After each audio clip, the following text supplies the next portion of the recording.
Bien, buenos días a todos y gracias por asistir en este domingo a las 13ª jornadas de la disidencia. Como hemos dicho muy a menudo, todo lo que ha de permanecer en este mundo permanece a través de la constancia, la lealtad y la fidelidad. Quien traiciona sus antiguos ideales traicionará mañana también los nuevos. O como decían nuestros clásicos, lo que ha de durar una eternidad ha de tardar otra en hacerse.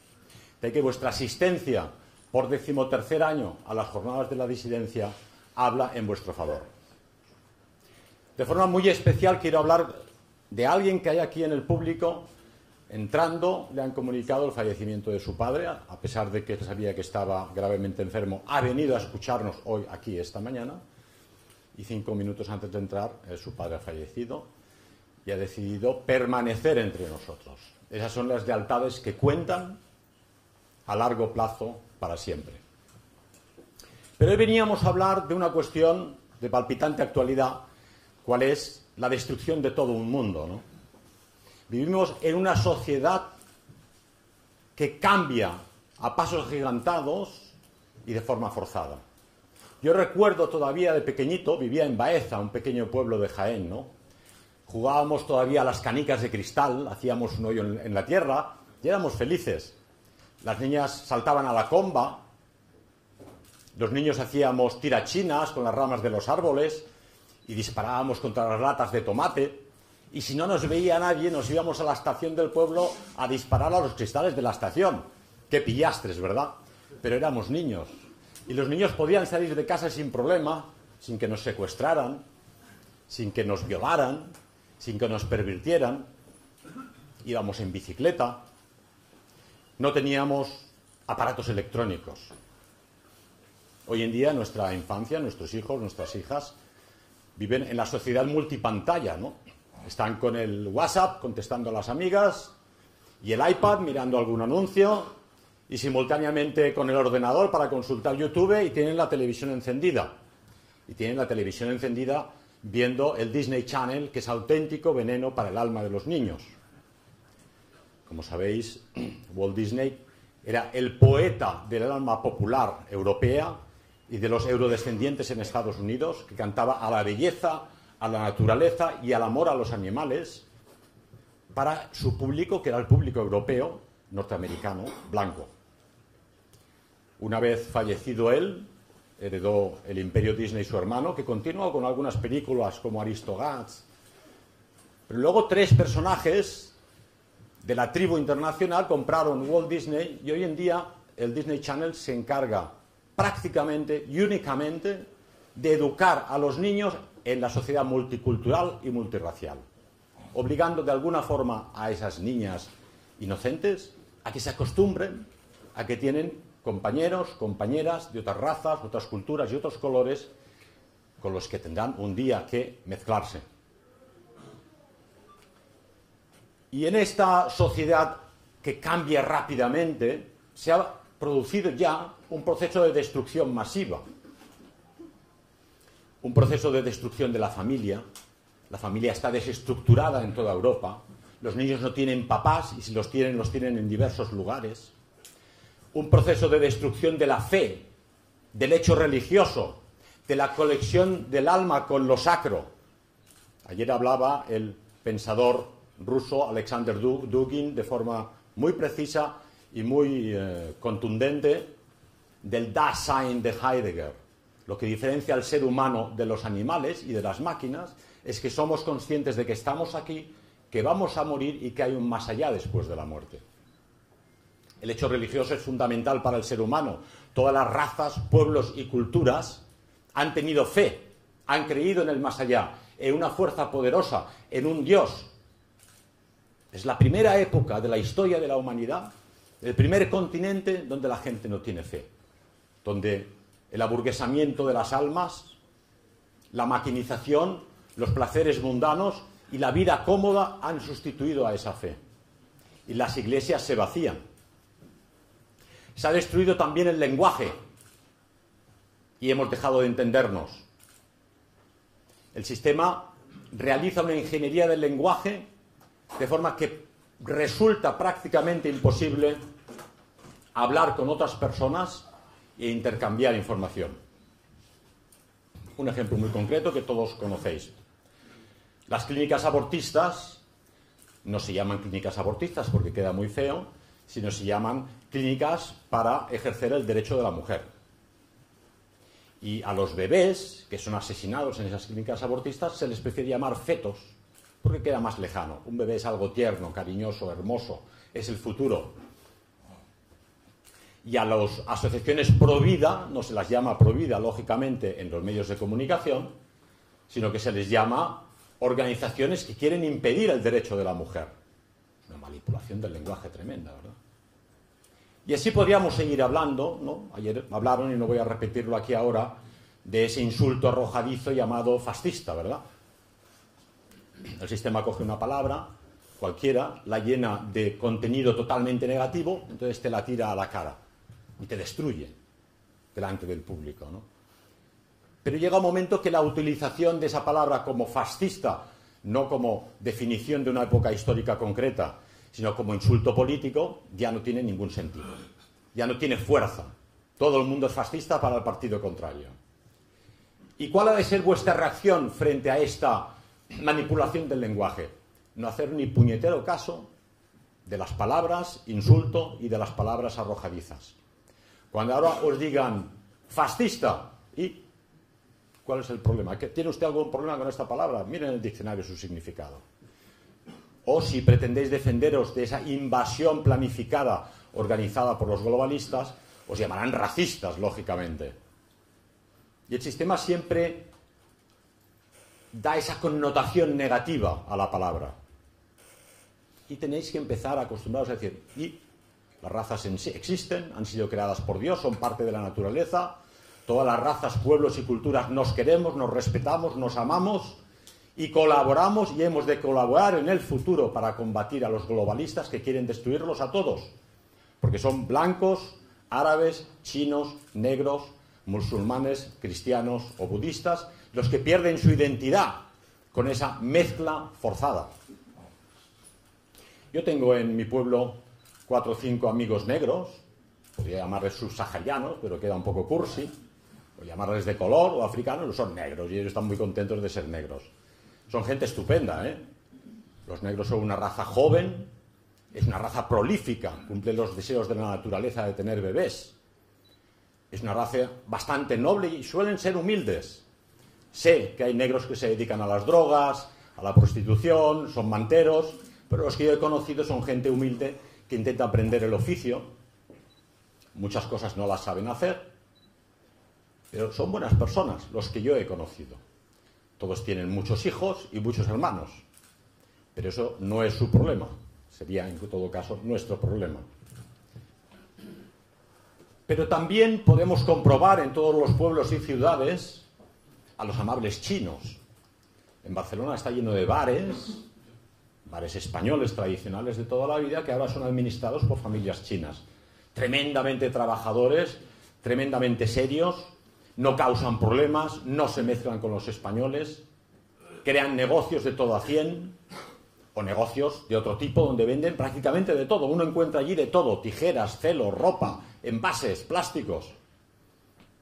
La raza china es tremendamente inteligente, como todas las asiáticas, pero es evidente que los chinos no son los africanos. Los chinos tienen unas capacidades que los africanos no tienen, ¿no? Los africanos tienen unas capacidades para el ritmo, para la música propia, para el trabajo, pero los chinos son mucho más organizados. ¿Quiere eso decir que los chinos son racistas por ser más organizados, más capaces, por montar negocios en Europa y administrar bares? No, simplemente son chinos. Y los africanos son africanos con sus virtudes y capacidades. Luego tenemos al mundo árabe, ¿no?, que vive en la Edad Media, con todo lo bueno y lo malo que eso supone. Vivir en la Edad Media supone tener grandes tradiciones de familia, de respeto, de fe, y a su vez peculiaridades que a nosotros nos extrañan, ¿no? Leía esta mañana en la prensa, los Mossos d'Esquadra en Cataluña, pues han descubierto 75 casos forzados de matrimonios de niñas de 10 años con señores de 50. Cosa que en España pues es inenarrable, ¿no?, ¿verdad? Entre 5 y 12 años es la edad recomendada de estas culturas de Pakistán, de Afganistán o de África o de Oriente Medio para casar a estas niñas. Y ha sido gracias a una niña que se ha despedido en el colegio: señorita, mañana no vengo al cole porque hace una fiesta por mí que me voy a casar. Y este profesor, que no todos, ha decidido llamar a la policía y la policía ha descubierto esta red de pesca de niñas para casar con señores de 50 años, ¿no? Y luego otros horrores como la ablación. Pero es su mundo, es su cultura. Nosotros solo podemos recomendarles que no lo hagan, pero es la suya. Y luego tenemos a los japoneses. Los japoneses no nos necesitan. Los japoneses son leales a sí mismos, a su cultura y a su tradición. Venía un amigo recientemente que ha estado 3 meses por allí y me decía: es increíble, pero tienen monumentos a los kamikaze, con todo el respeto. Y tienen monasterios budistas con monjes rezando constantemente a los caídos de la Segunda Guerra Mundial. Cosa inenarrable, por ejemplo, de encontrar en Alemania y pronto ya en España. Los japoneses tienen esa visión comunitaria de nacionalismo étnico y no permiten ni la entrada de musulmanes, tampoco quieren negros y tampoco quieren muchos occidentales, porque saben que estamos a traerles problemas y decadencia, ¿verdad?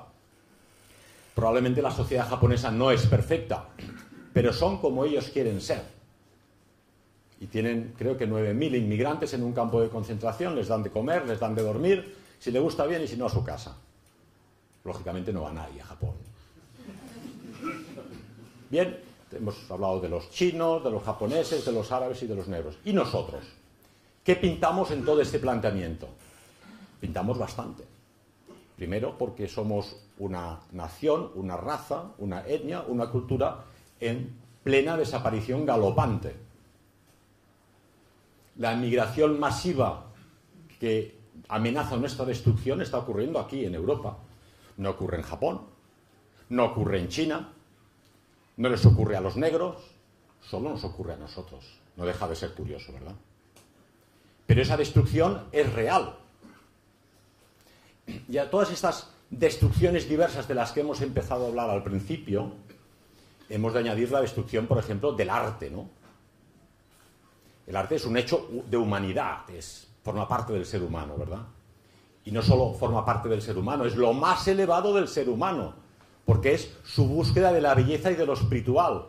Cómo elevar a mis connacionales, a mis contemporáneos, por encima de sus miserias humanas de comer, dormir, ir al baño, cenar, cojear cuando uno está enfermo.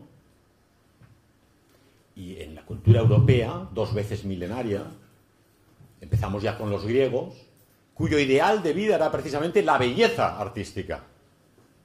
Los templos griegos maravillosos que todavía hoy podemos disfrutar, con su belleza horizontal, cantaban a la plaza pública, donde el ciudadano griego discutía las cosas de la ciudad y las cosas de la comunidad. No nos engañemos, la democracia griega era una democracia étnica. Tenías que tener padres atenienses para ser reconocido como griego, si no eras meteco. Meteco eran los esclavos capturados en las guerras o importados de Oriente Medio para las colonias factoría, ¿verdad? Pero ese ideal de belleza les llevó a producir esculturas maravillosas, preciosas, que todavía hoy podemos disfrutar, de hombres y mujeres que con unas manos hicieron de una pieza de mármol, de una piedra, auténtica belleza. No solo era el ideal de belleza lo que movía a los griegos, sino que consideraban que los dioses no podían ser otra cosa sino seres humanos extremadamente bellos. De ahí que las figuras de los dioses griegos eran chicos y chicas muy hermosos. Y luego tenemos la Edad Media, ¿no? Donde el ideal de toda la sociedad era la fe en Dios, la religiosidad, los cantos, las oraciones, las bóvedas se elevaban hacia lo alto. Tanto las catedrales románicas o góticas, cuyos autores desconocemos, porque la individualidad, el arquitecto, el ingeniero carecía de importancia. Era Dios la meta de toda la comunidad. El herrero, el picapedrero, el arquitecto, creaban aquellas catedrales para honrar a Dios. Y toda esa comunidad europea, entre las bahías de Irlanda y Vladivostok, entre Noruega y Cádiz, rezaba al mismo Dios y tenía una misma fe. Y esas catedrales son un reflejo de esos ideales y de esa belleza diferente a la griega que tenían los europeos. Llegó luego el Renacimiento, donde individuos concretos con nombres y apellidos representaban toda una época, ¿no? Se volvía a la belleza clásica. Pero también se incluyeron desnudos ya en las iglesias y las catedrales. No había una vergüenza tal como en la Edad Media para ello, ¿verdad? Pero también se creó belleza. Pero llegamos a nuestra época. Y en nuestra época, reflejo de su época, porque cada arte y cada concepción del arte es un reflejo de su época, nos imponen el arte abstracto. El arte abstracto que no entiende nadie. Dada y los dadaístas defendían que lo que ellos hacían era absurdo. Y lo declaraban personalmente. Lo que nosotros hacemos es absurdo, no tiene sentido. No le busquen explicación ni definiciones. Lo absurdo por lo absurdo. Tristan Tzara, uno conocido del movimiento, un judío rumano casualmente, solo casualmente, decía: yo lo que quiero es destruir todo lo que tenéis en el cerebro, quiero destruir la sociedad y promover la desmoralización en todos los sentidos, hacer de vuestro cielo un infierno. Eso es lo que quería el arte abstracto de Tristan Tzara. Aragón, otro abstracto, que conoceréis sin duda, afirmaba: yo quiero destruir la civilización. Y Miró, el hombre de las manchitas y las comas y las tonterías, decía: voy a aniquilar el arte. No se escondían. Claramente eran contrarios a la concepción de belleza tradicional de los europeos. Yvonne Levy, otro personaje de la tribu internacional, decía sobre este movimiento: no hay que perder de vista el origen étnico de los marchantes y de los artistas. ¿Cómo consiguieron que una mamarrachada pintada sobre un lienzo llegara a tener valor?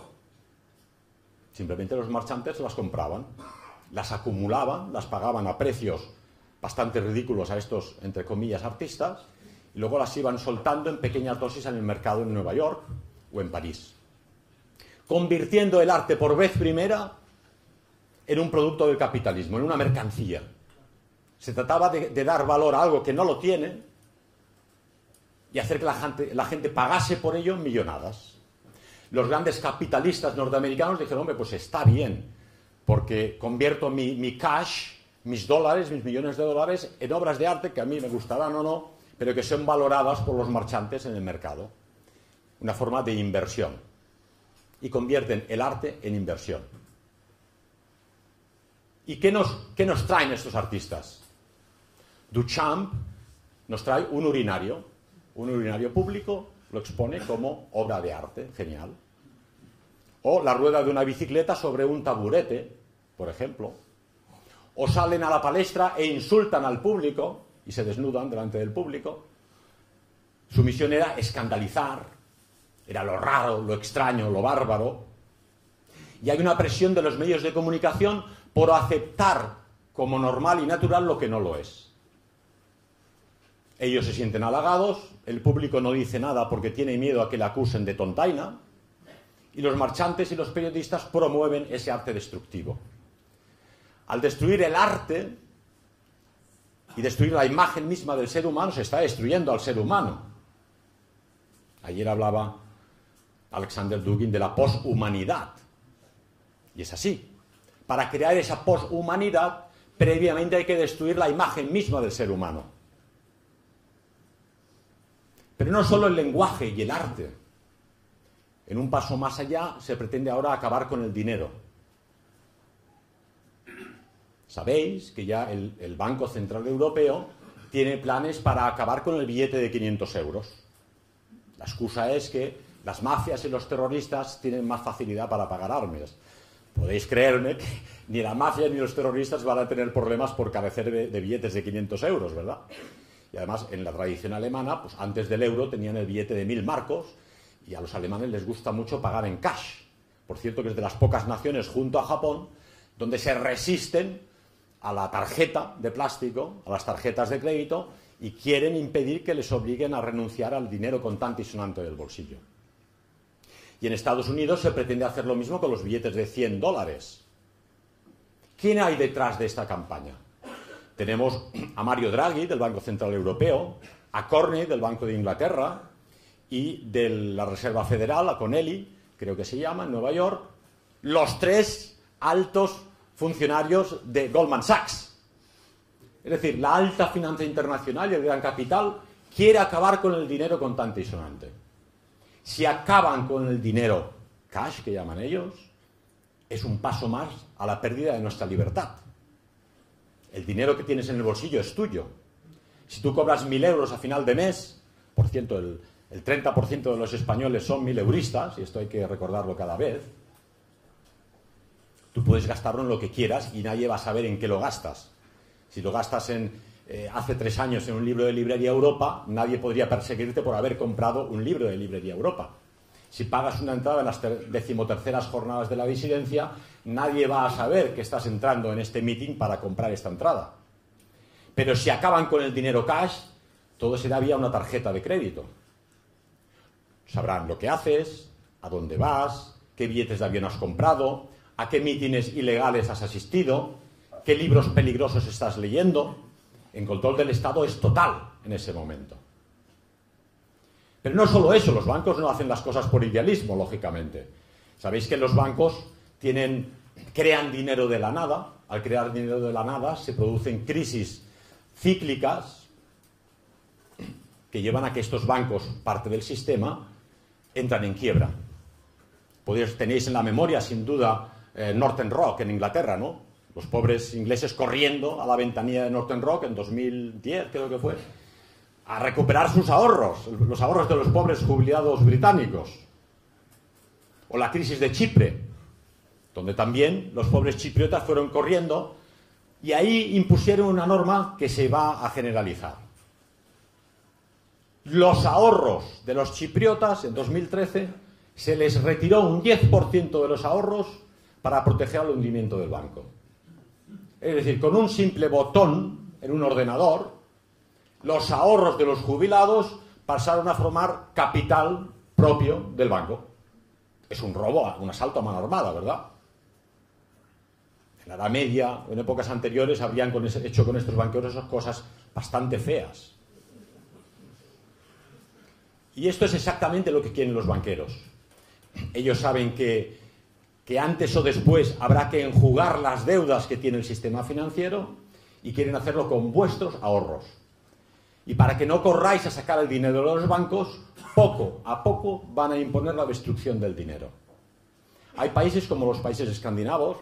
Dinamarca, por ejemplo, es el país con menos cash del mundo. Todo el mundo paga con tarjeta de plástico, un croissant, un café, una Coca-Cola.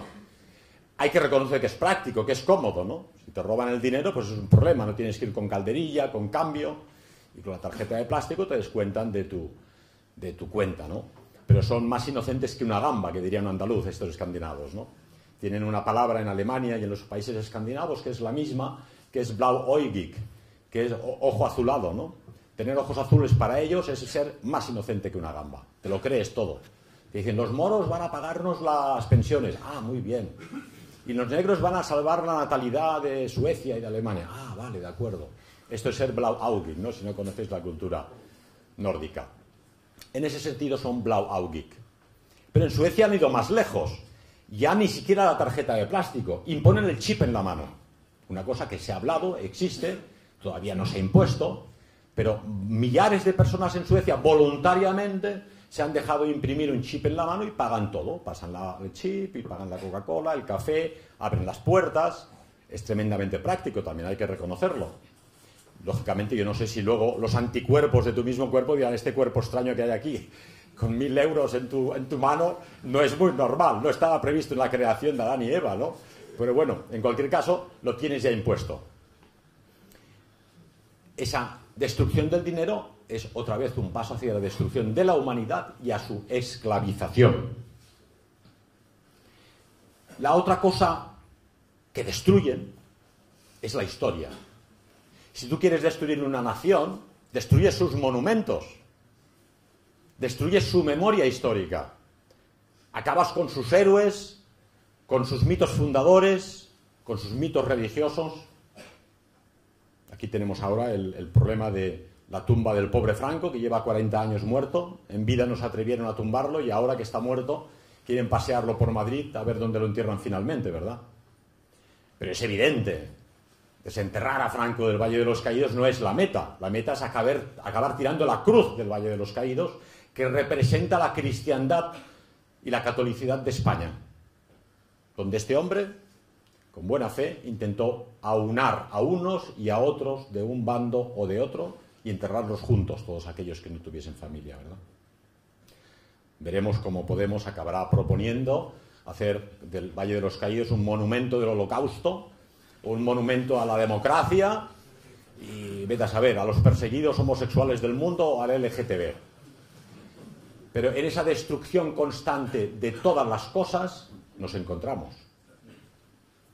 Y si nos destruyen la historia, destruyen la nación.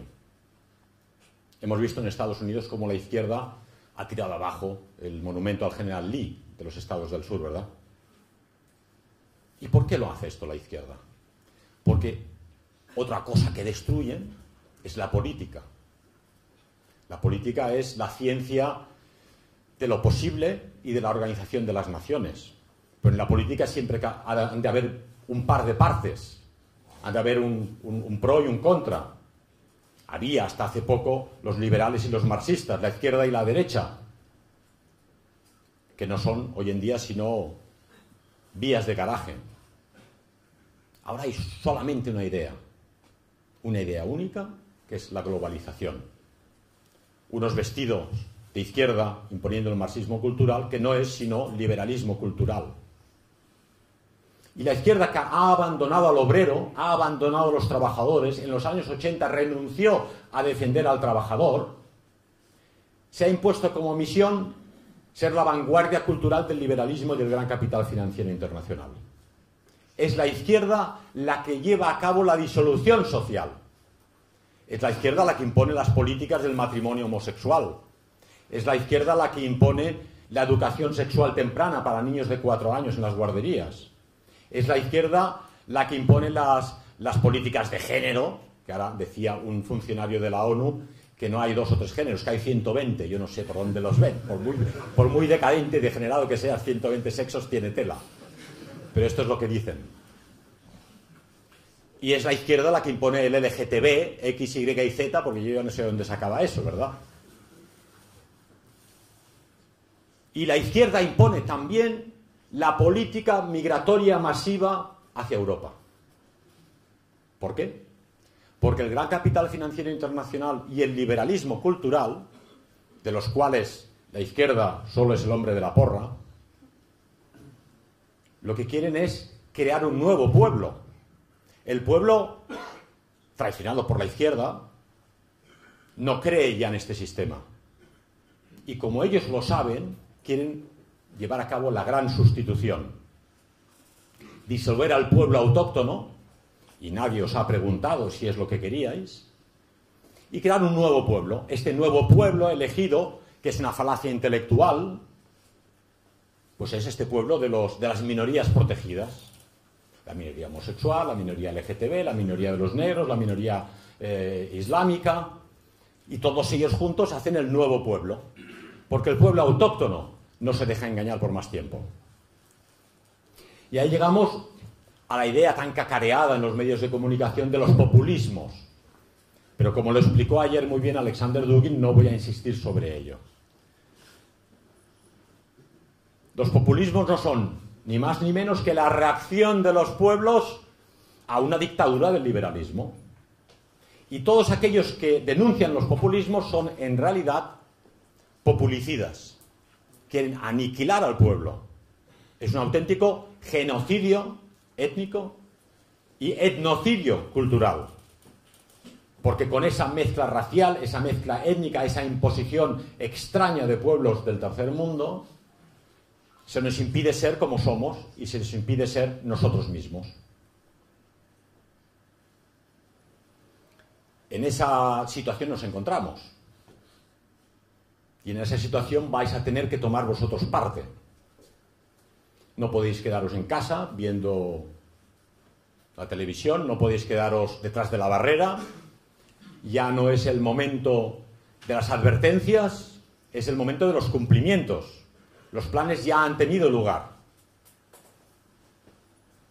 Yo no sé en Madrid, pero por Cataluña, en cualquier pueblo, vas paseando y ves siempre media docena, una docena de negritos paseando arriba y abajo. Fuertes, jóvenes, guapos, pero están aquí. Y el sistema nos dice, hacen falta 5 millones más de negros en España. Quieren traer 5 millones más porque dicen es la solución a nuestro problema de la seguridad social. Una falacia y un engaño tremendo, ¿verdad? Como sabéis, en Europa viene a ser 1 de cada 6 contribuyentes es 1000-eurista. Los otros 5 pues son 2500 euristas o 5000 euristas. Eso es la media en Alemania o en Francia, ¿verdad? Quien los pillara, ¿verdad? En España son 2000 euristas por cada 3 contribuyentes, perdón, por cada 6 contribuyentes. Lógicamente, el contribuyente 1000 eurista paga muy poquito a la seguridad social. Un contribuyente que ha estado de los 18 años a los 67 pagando, viene a pagar a la seguridad social unos 136.000 euros. Pero dada la esperanza de vida actual de los españoles, que hemos salido en las estadísticas recientemente, como la nación más longeva del planeta. No somos los más felices, parece ser que el pueblo más feliz en Europa son los daneses, pero los más longevos somos nosotros. Algo nos tiene que quedar, ¿verdad? Bien, pues hasta que mueres, dada nuestra larga longevidad, el español recibe unos 220.000, 230.000 euros. Lógicamente hay un desfalco imposible de... ¿Por qué eso no ocurre en Alemania o en Francia? Porque al no ser tantos 1000 euristas, y haber muchos 2500 euristas y 5000 euristas, hay otros que cotizan mucho a la seguridad social y la quiebra no se produce. Pero aquí somos excesivos los que cobramos 1000 euros y los que no cobramos nada también. Pero ellos dicen, los negros os van a pagar las pensiones. ¿Quién se lo quiere? ¿Hay alguien en la sala que se lo crea? Yo los he visto y ya digo, buena gente, buenas personas. De cada 6 hay 1 o 2 que sabe hacer de paleta y lo hace más o menos bien, y el resto pues lleva a cabo trabajos musculares o pintan. Pero estos negritos que por Barcelona arrastran carros de la compra llenos de hierros y de metales, ¿qué seguridad social van a pagar? Si con los 1000 euristas no se puede pagar, ¿qué puede pagar un negrito a la seguridad social española? Absolutamente nada. Muy al contrario, lógicamente hay que atenderles con seguridad social, con escolarización para los niños, con reagrupamiento familiar para las mujeres, si es que las traen. Y eso cuesta dinero. Por lo tanto, no es más que un aplazamiento del problema a 10, 15, 20 años. Cuando estos negritos, que están aquí ahora y que cotizan muy poquito, se hagan mayores y a ellos también habrá que pagarles seguridad social. Por lo tanto, la mentira de que la inmigración masiva va a ayudarnos a nuestras cotizaciones y a nuestras jubilaciones es falsa. Pregunta decisiva. Si estos sistemas capitalistas puros y duros que tratan a las personas como meras acciones importan personas de otros continentes y otras razas por mero interés económico, ¿por qué no promueven sencillamente la natalidad local? ¿Por qué ningún país, ni en Alemania, ni en Suecia, ni en España, dice, señores, no sé si ustedes quieren tener niños o no, pero como no tengan niños, usted no se va a jubilar? Y además, le voy a dar a cada niña española que quiera tener bebés 500 euros al mes por niño. Seguramente sería más barato que mantener a estos ejércitos de poblaciones del tercer mundo que nos invaden. Nadie, absolutamente nadie, lleva a cabo una política de natalidad, de promoción de la familia, porque la familia precisamente es el elemento a destruir. No interesan los niños, no interesan los bebés. Se ha estado 40 años promoviendo el aborto, la píldora, la desestructuración familiar, y desde 1968, de la época de Kissinger, ya el Banco Mundial, la Organización Mundial de la Salud, la ONU, la Unión Europea, promueven una política de convencer a la mujer de que renuncie a los niños y a la familia y al matrimonio. Y eso al final ha calado, ha tenido éxito. La mujer prefiere trabajar por 1.000 euros que aguantar a un marido que no sabe si la va a pegar o no la va a pegar, la va a cuidar o la va a mimar. Y por unos niños que le han dicho que no, que son una molestia, que es más fácil abortar porque no es un bebé, es simplemente un montón de células, ¿verdad? Un montón de células que tienen un corazón que late. Y como late es persona. Como decía un WhatsApp de estos que envían, si se nos declara muertos cuando el corazón deja de latir, ¿por qué no se nos declara persona viva cuando el corazón empieza a latir dentro de una madre? Un argumento de peso, ¿verdad? En cualquier caso, el sistema nos va a destruir con el dinero, con la historia, con el lenguaje, con los partidos políticos, con el arte y con nuestra composición étnica. Lo que somos y lo que en el futuro podemos llegar a ser, eso lo decide nuestra composición étnica. Si los griegos hicieron lo que hicieron es porque tenían una composición étnica que les permitía crear aquellas esculturas hermosas y aquellos templos. Los negros, ya han de estar orgullosos de serlo, tienen un arte tribal que gustó muchísimo a los artistas abstractos en Europa.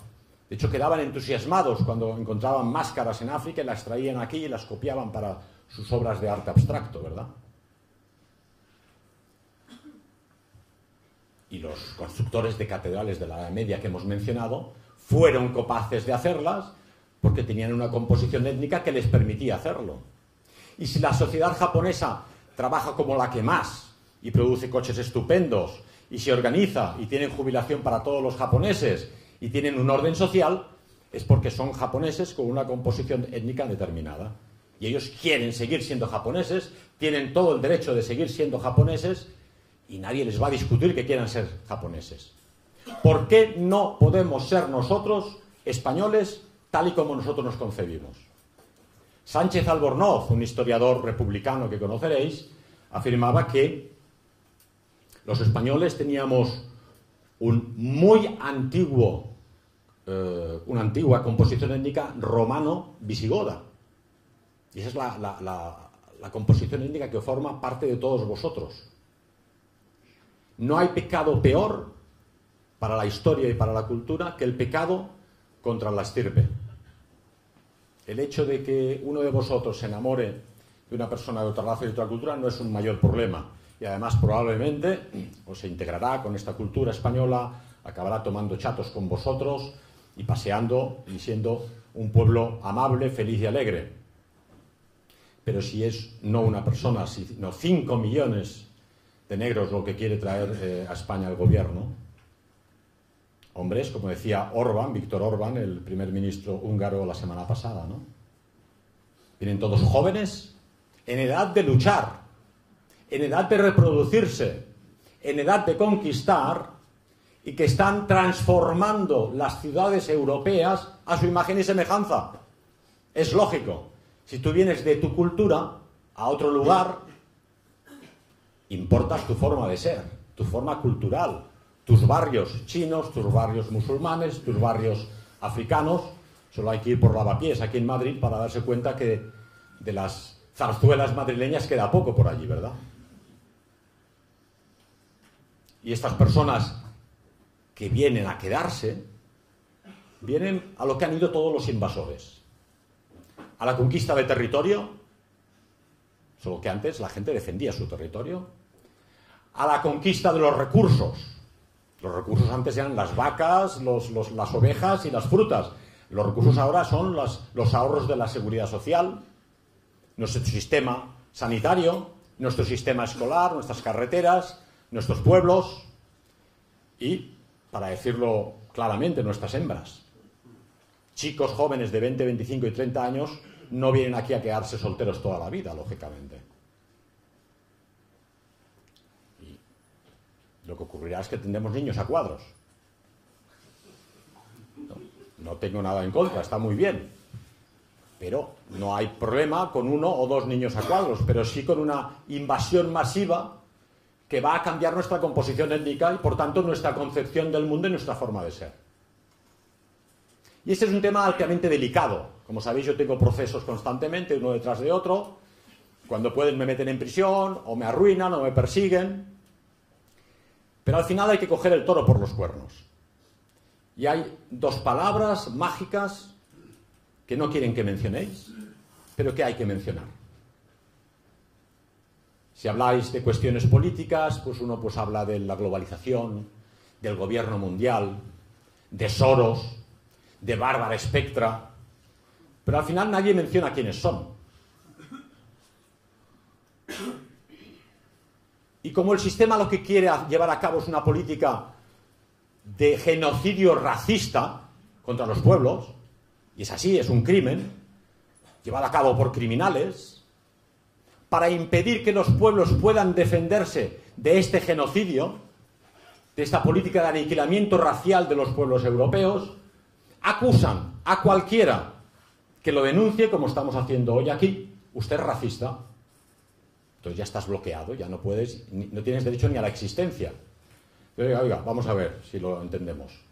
Yo me llevo bien con los negros, con los chinos, con los judíos, que son amigos míos, con los árabes, con los sudamericanos, con los esquimales. Soy amigo de todos y me doy abrazos con todos.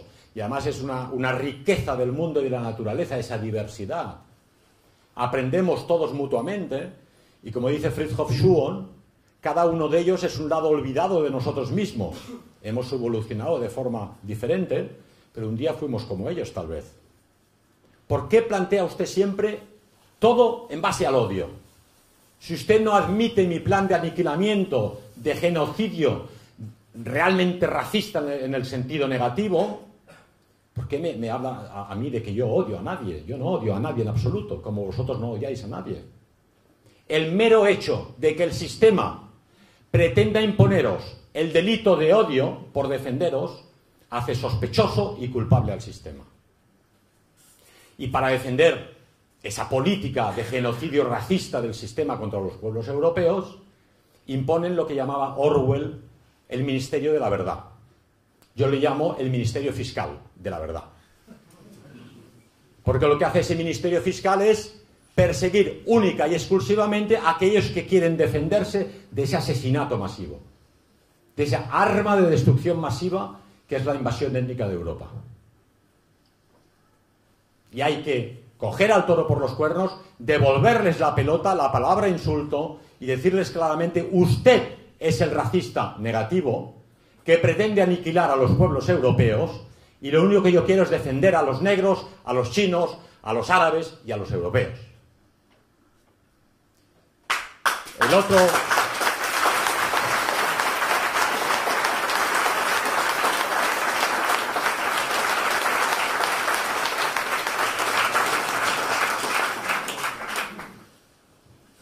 La otra palabra mágica, como sabéis, es el antisemitismo. Y no voy a tocar el tema porque está prohibido. Es así de sencillo. Claro. Pero ya he dicho en alguna ocasión, y es repetitivo volverlo a hacer, que no hay leyes que protejan a los madrileños. Yo haría una ley contra el antimadrileñismo, ¿no? Si hay un vasco tonto, un catalán tonto, un portugués tonto que odia a los madrileños, yo haría una ley. Prohibido meterse con los madrileños. Sería normal. Prohibido meterse con los esquimales, que me caen muy simpáticos, o con los budistas del Tíbet. No hay ninguna ley para proteger a nadie. Solo el antisemitismo. No sé por qué. No me lo explico. Es decir, no me puedo permitir explicármelo.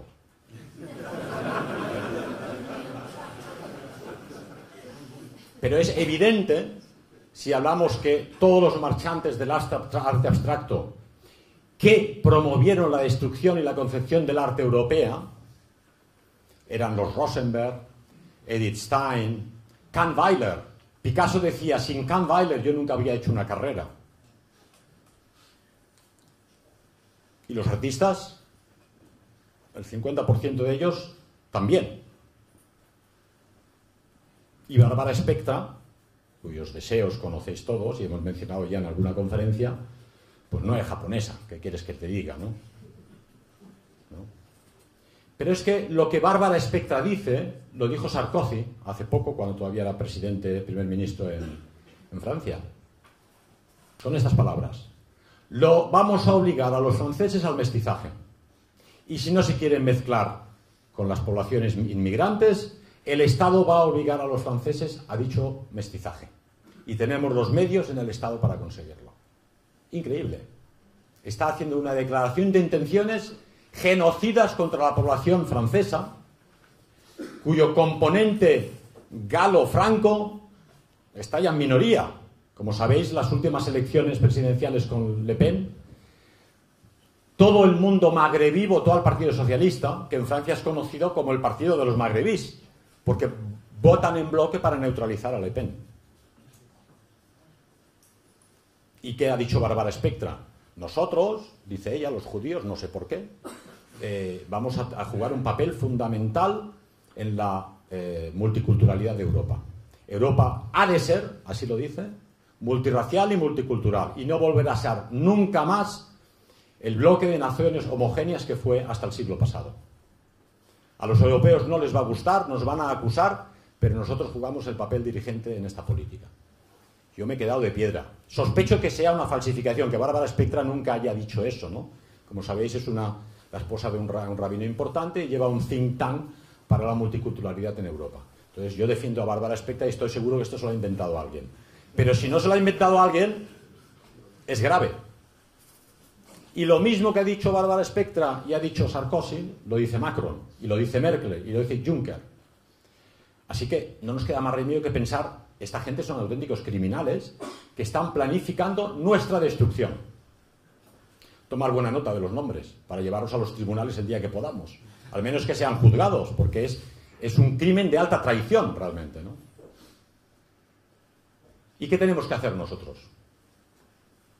Tenemos que fomentar ese populismo que tanto critican en todas partes contra los populicidios, contra los partidos llamados demócratas que quieren aniquilar a los pueblos. Sabéis que en Hungría Viktor Orbán intenta cerrar fronteras para evitar la desaparición de Hungría, cristiana desde hace muchos siglos y forma parte de Europa. Los polacos, creo que hoy o ayer, hicieron una manifestación llamados los fascistas polacos. Por vez primera el gobierno polaco toma parte en la manifestación. Igualmente los eslovacos. La Rusia de Putin, curiosamente, se está preparando, está haciendo planes para el año 2050, que está aquí a la vuelta de la esquina, porque prevén que Europa occidental tendrá una mayoría musulmana y la política decisiva en Europa occidental será marcada por la mentalidad islamista. ¿Dónde habrá la ley sharia? ¿Dónde no? ¿Dónde podrá entrar la policía? ¿Dónde no? Y dicen, bueno, habrá una Europa musulmana y la antigua Europa comunista será, al final, la resistencia de la Europa cristiana frente a la islamización de Europa. Se hará necesaria una nueva reconquista. Y si esta reconquista hay que llevarla a cabo desde los pueblos de Europa Oriental, que así sea. ¿Qué podéis hacer vosotros? Me preguntaba ayer aquí un joven, ¿qué podemos hacer? Porque tú estás hablando de los problemas, pero la madre de todas las batallas es la fe. Sin fe no hay batalla que pueda ganarse. Ninguna batalla fue ganada por gente tibia. Tenéis que prepararos para luchar y aceptar el hecho de la lucha. Forma parte de la naturaleza. El hombre, durante milenios, traía el bacon a casa, mientras las mamás tenían los niños o recogían frutas. Pero ir a buscar bacon suponía enfrentarte a otros guerreros que también buscaban el bacon, y suponía enfrentarte a fieras que te encontrabas por la selva. Ahora vivimos cómodos, abotargados, bien comidos, bien bebidos, delante de la televisión. Dice, uy, sí, esto de la invasión de color es un problema, pero yo estoy muy bien, todavía como, veo la tele, y si digo algo me voy a meter en problemas, me van a meter en prisión, va a venir el Ministerio de la Verdad, el Ministerio Fiscal de la Verdad, para imponer sus criterios, y es un problema. Pero es que sin problemas no hay solución. Tenéis que coger al toro por los cuernos y empezar a hablar públicamente de todo lo que estamos hablando hoy aquí. Y para eso necesitáis una estupenda formación personal. Tienes que cultivar tu fe. Si no cultivas tu fe, no vas a tener nunca llamas en tu interior. Y si no tienes llamas en tu interior, no vas a calentar a los demás, no los vas a contagiar. no los vas a despertar. Tenéis que tener una solidez doctrinal, tenéis que formaros, tenéis que estudiar, tenéis que leer, tenéis que saber lo que decís, por qué lo decís y lo que no podéis decir y por qué no lo podéis decir. Tenéis que poder enfrentaros a periodistas, a políticos y a las chusmas diversas. Tienes que enriquecer tu vida interior. Hemos hablado de las catedrales medievales y del ideal de belleza de los griegos. Tenéis que conocer vuestro arte y vuestra música. Reservar cada día un trocito, una hora del día, son 24 horas cada día, para escuchar buena música, música clásica, música popular, para una lectura espiritual, para una lectura positiva. Tenéis aquí una colección tremenda de 140 títulos que ha editado nuestro editor preferido, Juan Antonio Llopart, prácticamente con todo lo que es interesante leer. No podéis permitiros no conocer esa doctrina. Decía el Padre Pío, no sé si alguno lo conoce, sabéis que yo siempre barro para casa, y considero, como decía hace poco en Madrid una historiadora de la Complutense, que el catolicismo es el alma de España. Uno puede ser ateo, protestante, budista, lo que le dé la gana, pero España sin su alma católica no es lo que ha sido y no es España. Si queremos volver a ser la España que tenía como ideal esparcir la fe, tenéis que redescubrir vuestra fe católica. Yo cada domingo, hoy es domingo, una excusa u otra, si no puedes, no vas a misa.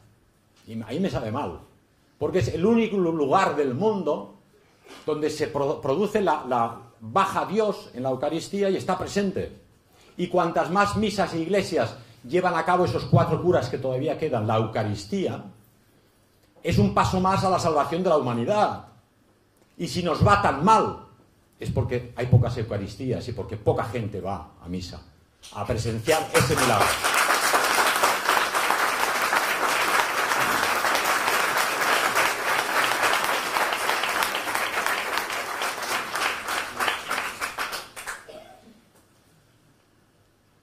Pensar que un electricista polaco y un poeta checo y un papa que no era italiano por vez primera consiguieron la caída del comunismo. Lech Walesa, los conocéis todos vosotros, algo que mientras el comunismo existió pensábamos imposible. Pero luchar contra el bloque soviético y contra el bloque comunista había que tener muchísima fe, empezando como empezaron ellos, con 4 poesías o con levantamientos populares como el de Budapest en 1956, el de Praga en 1968, el de Berlín en 1953. Hubo víctimas, hubo muertos. Los pueblos fueron masacrados con los tanques soviéticos. Hoy en día estamos en una dictadura similar, una dictadura ideológica. Y frente a esta dictadura solo los corazones ardientes van a poder enfrentarse. Y yo estoy aquí simplemente para despertar todos estos corazones, despertar en vosotros la fe y el amor, por lo propio y por lo ajeno, y el respeto por los que vienen. Pero también, alto, no voy a permitir nuestra destrucción ni el genocidio de mi cultura. Y en la vida no vais a encontrar mayor felicidad que cumplir con vuestro deber. Cumplimiento del deber es hacer aquello que crees que tienes que hacer para tu familia, para tu esposa, para tus hijos y para los hijos de tus hijos que van a heredar este país en el futuro. Si un día tenéis que avergonzaros de haber estado demasiado tiempo viendo la televisión o jugando en internet y no habéis impedido el desastre que se avecina, ¿qué le vais a explicar a vuestros herederos? ¿Qué les podréis explicar? Somos pues la resistencia, una resistencia espiritual, política, ideológica.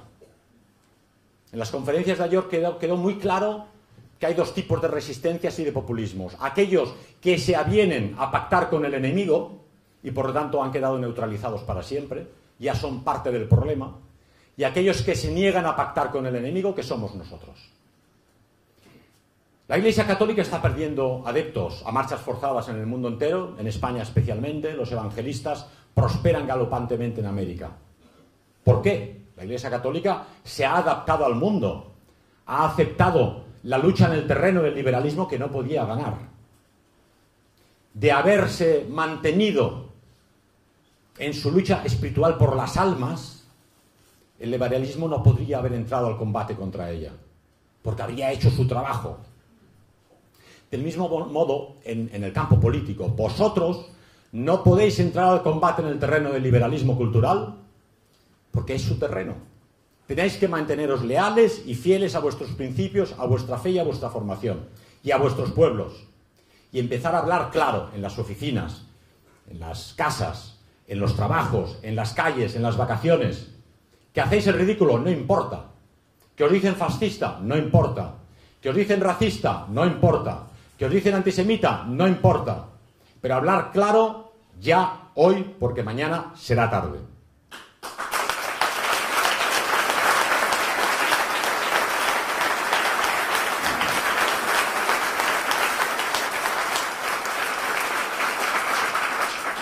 Y sobre todo ser personas como Dios manda. Decía en frase que me ha gustado mucho del maestro Puela, un filósofo argentino amigo, que decía: embellezcamos nuestro ser y nuestro alrededor, porque embelleciendo nos hacemos cada vez más buenos. Y eso es, a fin de cuentas, lo que quiere Dios, tener guerreros que sean buenos y que embellezcan este mundo que nos ha dado para vivir. Como decía Chesterton, un hermoso lugar y una mala deuda del pecado original. Pero esa es nuestra misión y no otra. Y el ser humano no puede convertirse en un Dios. Decían ayer, ¿no?